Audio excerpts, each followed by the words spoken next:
Major funding for KPBS Evening Edition has been made possible in part by Bill Howe Family of Companies, providing San Diego with plumbing, heating, air, restoration, and flood services for over 40 years.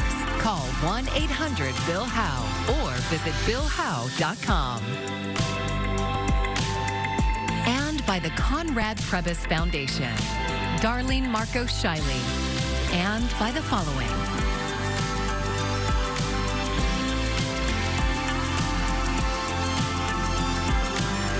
And by viewers like you. Thank you.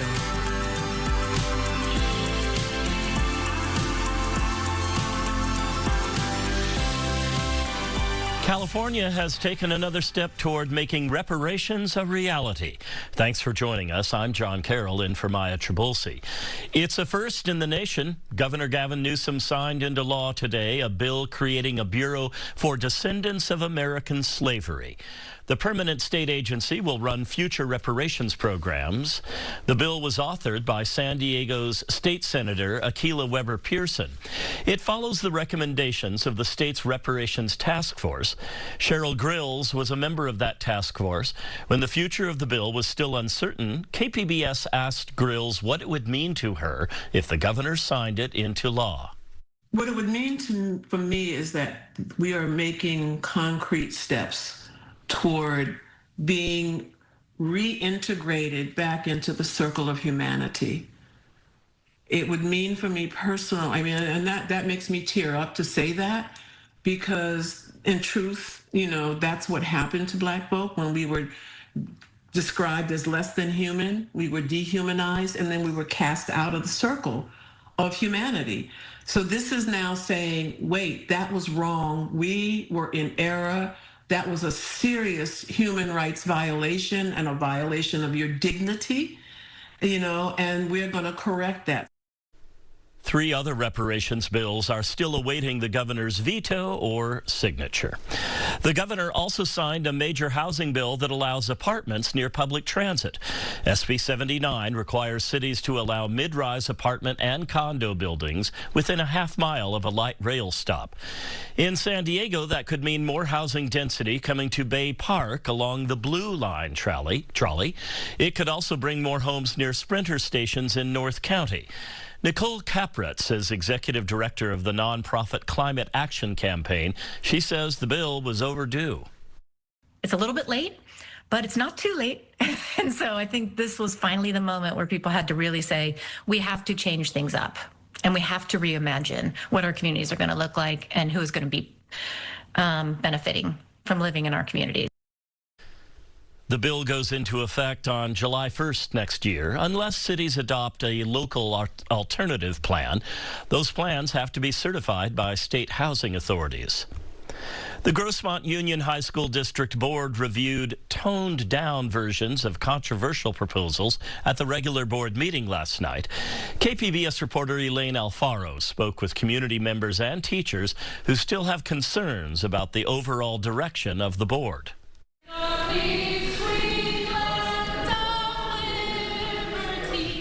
Singing rang out at the beginning of the school board meeting yesterday.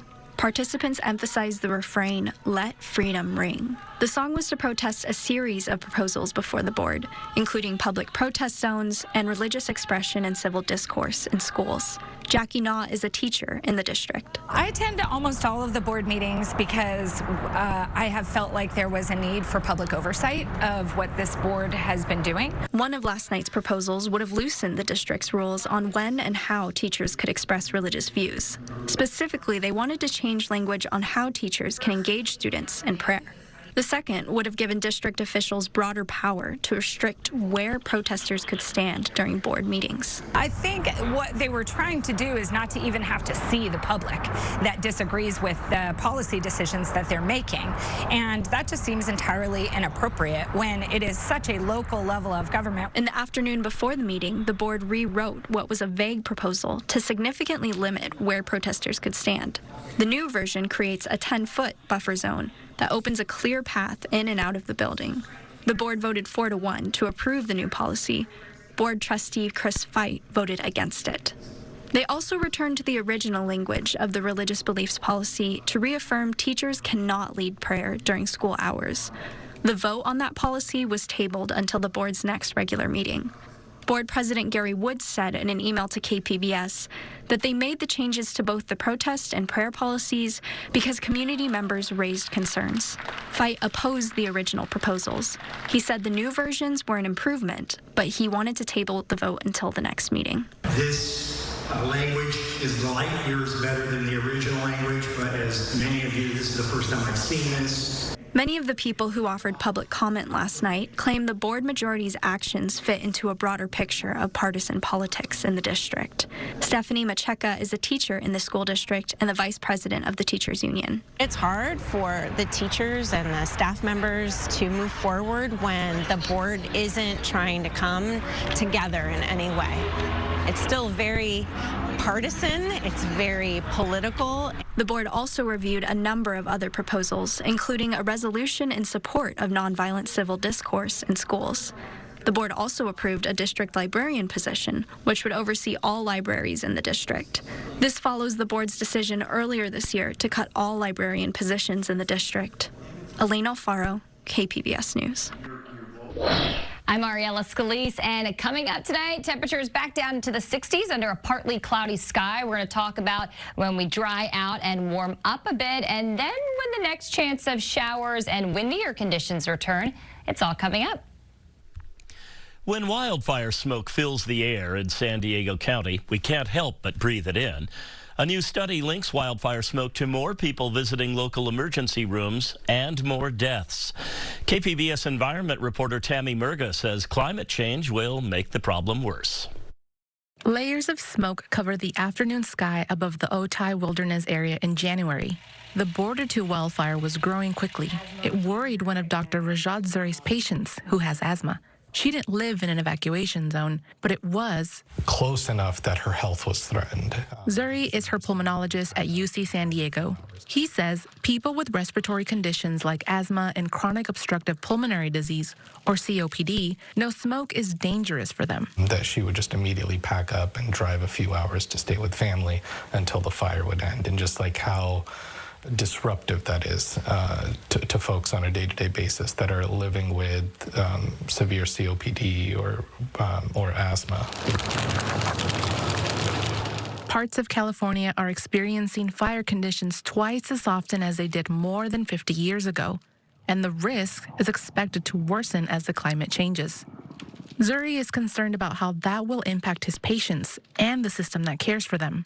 It's going to be a reality that we're going to have to plan for it to actually be able to accommodate patients in those regards. A new study shows how wildfire smoke may lead to hundreds more deaths each year in San Diego County by 2050.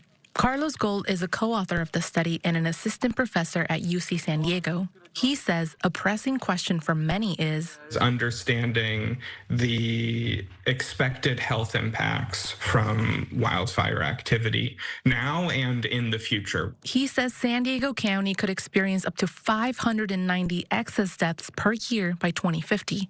That's about 400 more deaths a year than today. Even though we have relatively little smoke, when we are exposed, we do face health consequences. Marshall Burke is another co-author of the study and a professor at Stanford University.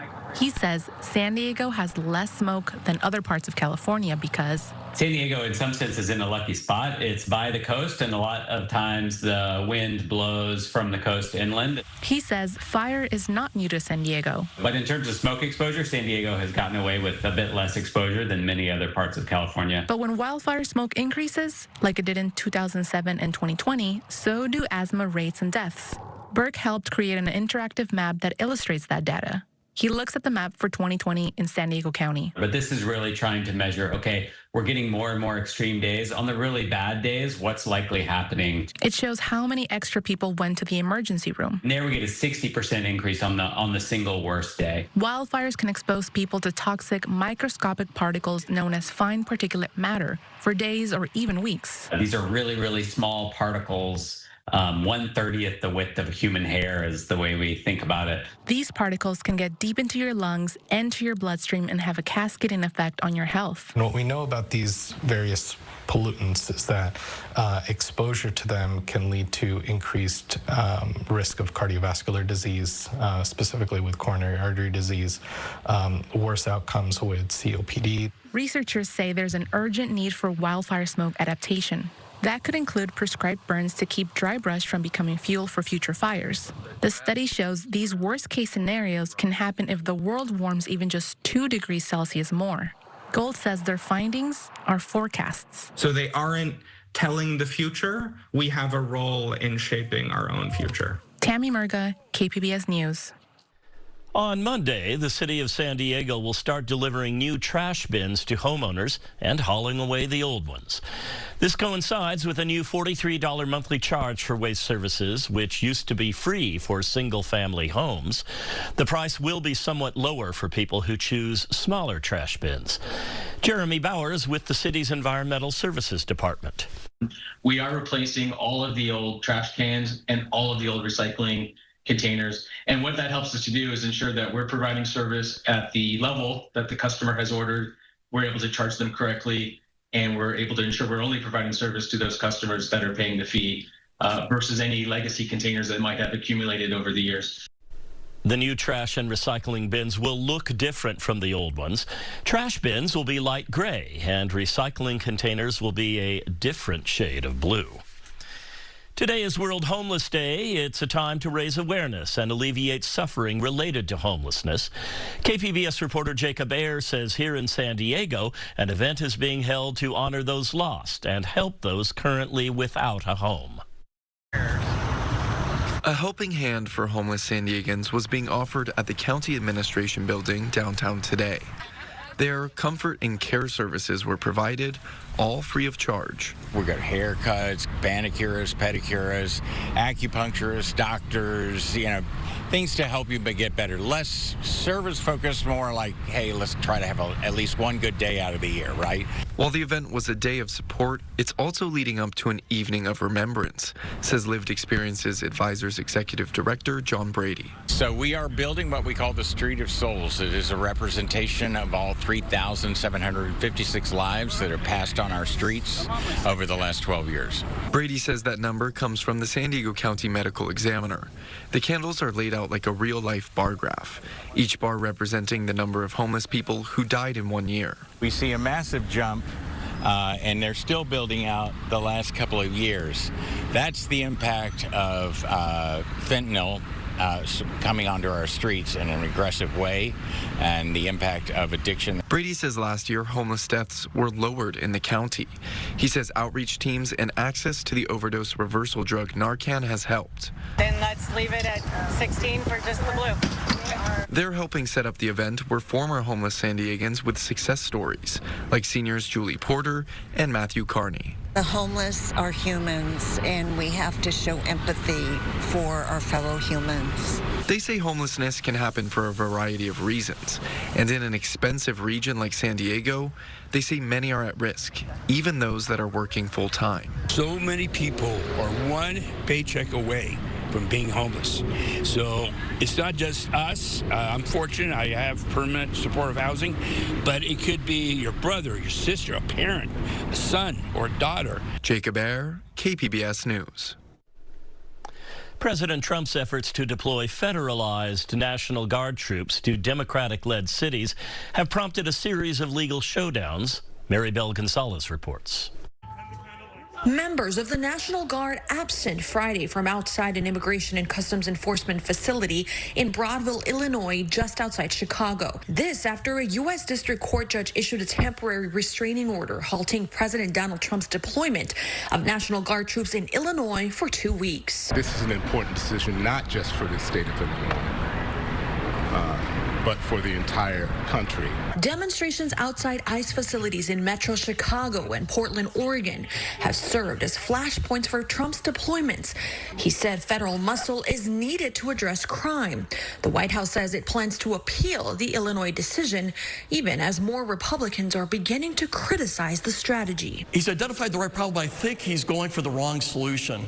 Even if we had approval from the judges to send these National Guard troops, it's a temporary solution. In a separate ruling, this video of a Chicago pastor repeatedly shot by pepper balls during a demonstration outside the Broadview facility led a different federal judge to grant a temporary restraining order limiting the types of force and crowd control measures federal agents can use against protesters. The Department of Homeland Security has defended the agents' actions, saying protesters blocked agents and threw rocks and bottles. Oh, there was no warning for any of these things. After they shot me in my head and my face and multiple times in my torso, arms, and legs, it was indiscriminate and it was vicious. Maribel Gonzalez, KPBS News. Book bans are on the rise across the country, but not in California. For the second year in San Diego's Banned Books Week, KPBS arts reporter Audie McAfee shows us how one local initiative is pushing back. The San Diego Public Library and the Library Foundation San Diego believes everyone has the right to read. That's why they joined the Books Unbanned initiative, which launched in Brooklyn 2022. San Diego came on board in 2024. Misty Jones is the director of the San Diego Public Library. She helps oversee the city's participation with Books Unbanned. The Unbanned Books project really provides access to ebooks throughout the nation. For those challenged and books that are being pulled off the shelves that, people cannot access anymore, and it's providing access for them. The program now includes 4 other public library systems: Seattle, Los Angeles County, Boston, and Long Beach. Patrick Stewart is the CEO of the Library Foundation San Diego. He says Books Unbanned is about protecting one of our most basic freedoms. The idea of banning books is a direct affront to one of our most sacred civil liberties, and that is the First Amendment, freedom of speech. It's an affront to our intellectual freedom and an ability for us to make personal decisions on what we or our children have access to. Book banning has been around since the beginning of literature, but it became most prevalent in 2022 when the American Library Association, or ALA, reported more book bans that year than any other in the 21st century. Some of the most frequently banned books include Genderqueer, a memoir by Maya Kobabe, and All Boys Aren't Blue by George M. Johnson, the most challenged title in 2024 according to the ALA. Both are among Books Unbanned San Diego's top 10 most checked out titles. Jones says it's especially important that LGBTQ youth and people of color have access to books like these. Mental health is an issue with kids, and, they deal with a lot with, just it being inundated with social media and all of that you can feel very alone. And I think seeing themselves in other authors or in books or being represented, they realized, look, there's other people like me. Many states across the country have growing lists of banned books. Florida and Iowa recorded the highest numbers in the last school year, according to PEN America. In contrast, California's Freedom to Read Act, also known as Assembly Bill 1825, prohibits public libraries from banning books based on content. If you don't read things that you don't agree with, or that don't fit your narrative, then how do you know? Like, how do you build your opinions? How do you build your worldview if you're not looking at other people's views? Then you have a very narrow-minded view of the world. Books Unbanned is fully funded by the Library Foundation San Diego. To learn more about Books Unbanned, visit the San Diego Public Library website. Audie McAfee, KPBS News. Did you know there's a place in our county where, if your voice is loud enough, everything you say comes back to you? Ken Kramer went to check it out for this week's story about San Diego. I want to take you to a beautiful valley here, a little bit south of Highway 94 in Jamul, where the story is that at certain times when the wind is blowing just so, that wind might carry your voice to the hills beyond and back again so you could hear an echo. Well, let's see. Hey! Comes from that way. All the way to that mountain and all the way back? I don't think so. Hey! Did you hear it? Hey! It seems to bounce off some of the closer-in hills or maybe ricochet off some nearby rocks. Terry Levlon has a house down the street. His dog barks once in a while. We listened, but no dog echo. If the dog wants an echo, I guess he makes his own. Terry says he's heard coyotes echo in the night. That's pretty strange to experience, but no body actually comes around and yells. Hi. I hadn't seen anybody. Until today. Until today. And I don't think it would be much appreciated if people started showing up doing it all the time. Anyway, I guess the sound bounces around here if you think it does, and you listen for it. Hi. How else would this Hamul place have gotten its name, Echo Valley? You know, we had to see if it was a true story about San Diego. Hi. You can watch Ken Kramer's About San Diego every Thursday night at 8 right here on KPBS.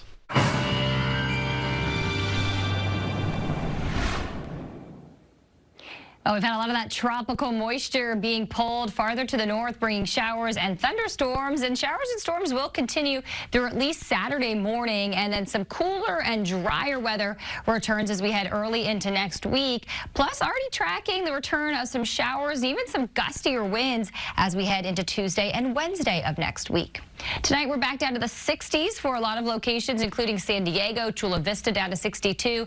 Even Mount Laguna, not all that bad with some moisture sticking around at 53 degrees, and Borrego Springs drops down to about 64. Into the day on Saturday, we'll be tracking this front making its way further south. We should squeeze out a mostly dry afternoon after maybe a little lingering precipitation early in the morning. Most of the action well further to our east with thunderstorms and some drenching showers making their way across the Four Corners region. Temperatures tomorrow will stay pleasant. San Diego 73, Oceanside 75, heating up in Borrego Springs at 92, and Mount Laguna a high of about 64 degrees. All right, so that front then continues to push to the east, so we will be turning a bit cooler for some locations as we head into the day. Sunday will follow the 5-day forecast here along the coast, where it's mostly sunny and nice for Saturday and Sunday. A little bit more clouds by Monday, and there's that next chance of showers as we head into Tuesday, but then we should be drier by Wednesday.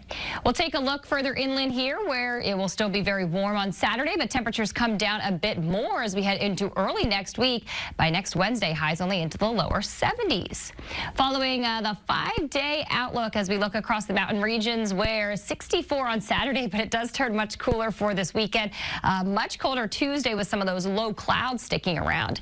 As for the desert locations, it's a hot Saturday at 92, but we also will get some cooling. How about temperatures back into the upper 70s by next week? For KPBS News, I'm Ariella Scalise. Have you listened to The Finest? The podcast captures the people, art, and movements redefining our region's cultural identity. A new episode is out now. Host Julia Dixon Evans interviews the youngest person to travel to all 195 countries in the world. You can listen at kpbs.org/thefinest or subscribe wherever you get your podcasts. The Chicano Park Museum and Cultural Center celebrates 3 years in its Barrio Logan space on Saturday and 10 years as an organization. KPBS arts reporter Julia Dixon Evans says that despite funding cuts to vital programs, leaders remain hopeful about its continued impact in the community. Seated in an unassuming building on National Avenue, just steps from Chicano Park's vibrant murals, founder Josie Talamantes is proud. It's a feeling she hopes others share as they celebrate the Chicano Park Museum's anniversary this weekend. Is a sense of pride, a sense of enjoyment, a sense of ownership. Talamantes was also one of the founders of Chicano Park. She was there on day one in 1970 when students formed a human barrier to stop construction of a highway patrol station. The space had been promised to Barrio Logan as a park after the freeway cut through their neighborhood. Regarding the history of this community, in case you don't know, we were 20,000 residents strong before the 5 and the San Diego Coronado Bridge. And we're reduced down to less than 5,000 within less than 12, 14 years without a public process. I mean, they just knocked on our door and said, eminent domain, out. The museum stepped in to continue the critical work of archiving these types of stories. We began collecting oral histories at the time because we knew we needed to value the histories of this community before they were all gone. The museum recently lost $8 million in EPA funding for a community microbus designed to connect the long-fractured Barrio Logan neighborhood. The grant was canceled under the Trump administration, citing incompatibility with the agency's funding priorities. You know, he didn't even go through Congress. He just, you know, these were Congress approved. And so like that, we went from microtransit in place to now trying to figure out how to get $8 million.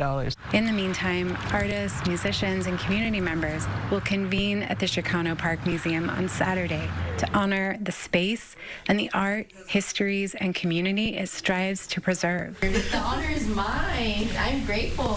Irie Zepeda, founder of Por la Mano Press, will activate the museum's new printmaking studio with hands-on demonstrations for visitors. As a creative kid in Barrio Logan, Chicano Park was Zepeda's outdoor gallery. The museum and cultural center itself had only been around for a fraction of the park's rich history, but Zepeda says the impact is immediate. This place it means a lot to be able to have this as a platform, have it as a space to archive, as a community hub, as a bridge as well, because they bring artists from LA, you know, and different artists from beyond just Barrio Logan to remind us that our legacy as Chicanos, you know, as Latinos, as Mexican Americans is all tied, right? And this is a place about storytelling, keeping stories. And stories are important because that's our history. That's how we really know where we came from. Saturday's event is free and open to the public from 3 to 7 p.m. Julia Dixon-Evans, KPBS News. You can find tonight's stories on our website, kpbs.org. Thank you, everyone, for joining us. I'm John Carroll. Have an excellent evening and a wonderful weekend. Major funding for KPBS Evening Edition has been made possible in part by Bill Howe Family of Companies, providing San Diego with plumbing, heating, air, restoration, and flood services for over 40 years. Call 1-800-BILL-HOWE or visit BillHowe.com. And by the Conrad Previs Foundation, Darlene Marcos Shiley, and by the following.